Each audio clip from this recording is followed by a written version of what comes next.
Nag-iisang Boston White. Iba po yung materialis na gamit ito.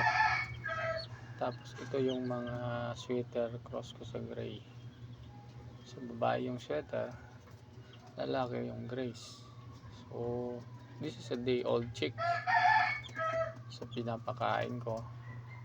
Salto yung gamit ko. Tapos naka-prudency sila. So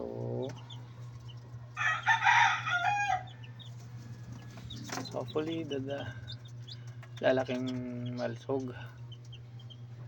Ito mas so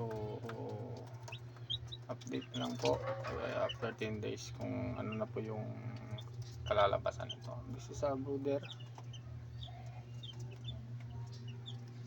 sa ilalim.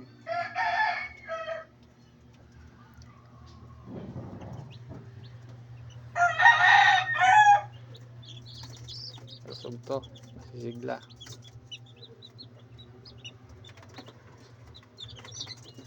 Day old.